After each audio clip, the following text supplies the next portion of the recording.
Hola, ¿qué tal? Vamos a transmitir este video en el proyecto de la Universidad del Sur, en especial para la maestría de Dirección de Gobierno y Políticas Públicas, con el asesor académico a cargo, que es el doctor Guillermo Robles, y su servidora, la licenciada Elena Salinas. Bien, el punto a desarrollar aquí es la democracia, y me permiten hacer un pequeño contexto referente a lo que es la democracia. Para ello vamos a retomar con el poder de nuestra imaginación a tiempos primarios, cuando las comunidades se regían por conocimiento y por experiencia. En los principios de la humanidad esta era una constante. Las personas mayores eran quienes transmitían el conocimiento y las experiencias a los jóvenes, y de esta manera se iban desarrollando las comunidades, llegando a un punto en el cual las comunidades empezaron a desarrollar tanto ese tipo de conocimientos al grado que pudieron entender que había una propiedad y había cosas con valor.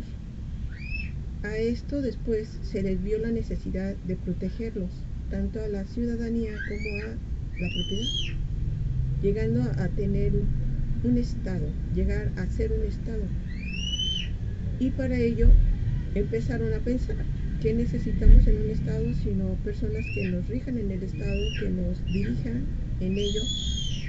Famoso Leviatán y todo lo que con ello llevaba,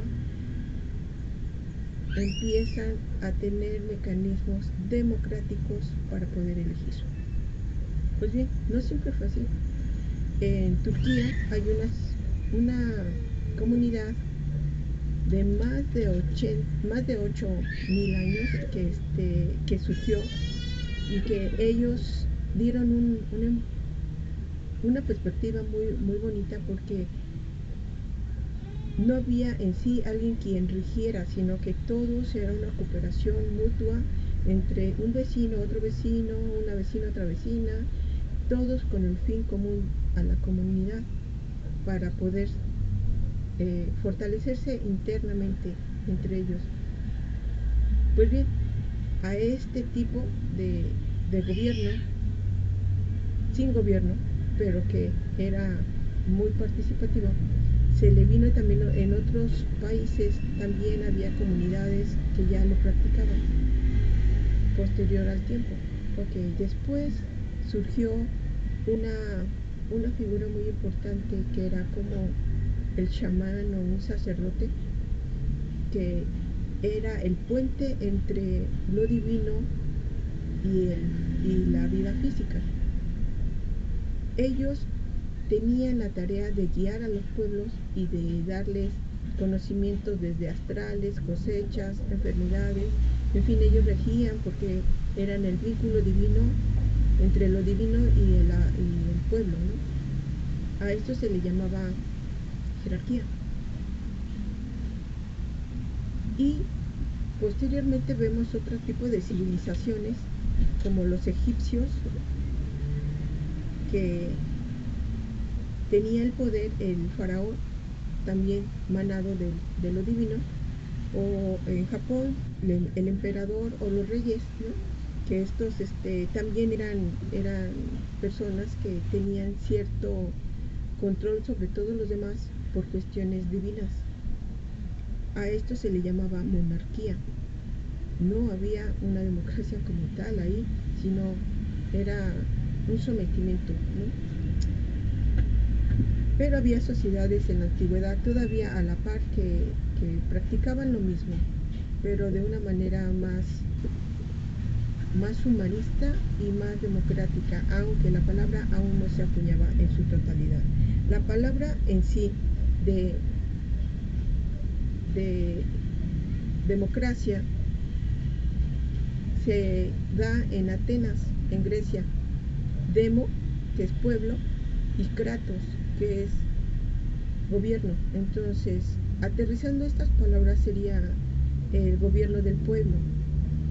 Ciertamente en Grecia el pueblo era muy democrático, de ahí surge todo, pero todo el mundo podía votar ahí para tener decisiones sobre todo eventos importantes que sucederían.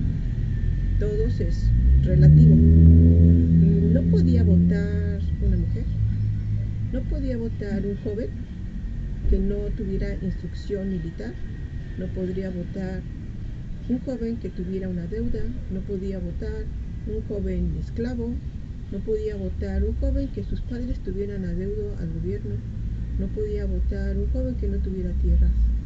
En sí, democráticamente no lo era mucho, ¿verdad? Pues este punto pasaron muchos años para que aterrizaran más o menos en 1870 en Estados Unidos, para que ahí pudiera haber democracia para el pueblo afroamericano. Y pasaron muchos años después, más o menos en 1920, para que la primera mujer en Estados Unidos pudiera votar.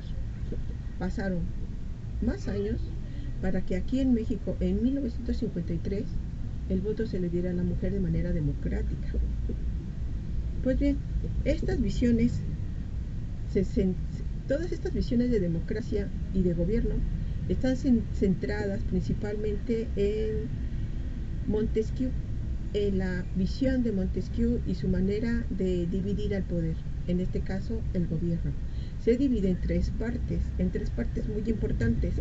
En la primera, que es el poder legislativo, que es el que es parte del Senado y parte de los diputados, quienes hacen las leyes, quienes van al segundo poder, que es el poder judicial, que es quien interpreta las leyes y quien las aplica.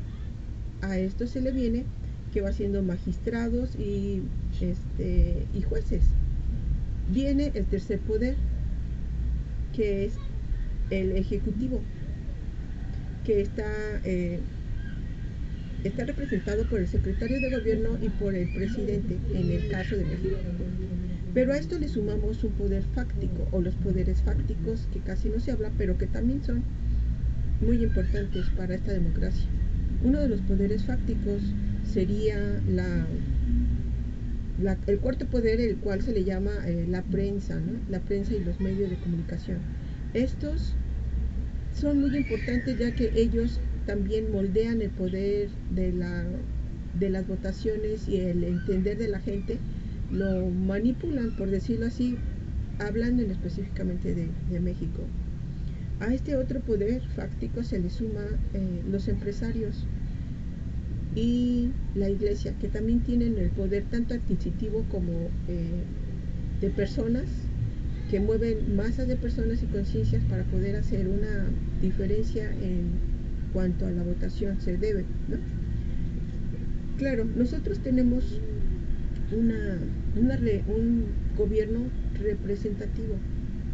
Utópicamente sería llegar y aterrizar a un gobierno participativo. ¿Por qué? Porque nos falta, como decía ahí Roosevelt, ¿no? Que para ser una verdadera democracia deberemos tener una verdadera educación. Y el pueblo carece de educación al grado de que pueden incluso ser manipulados por una gratificación instantánea o poca que impide que tengamos pues un bien común social mejor. Aún sucede eso en nuestro país.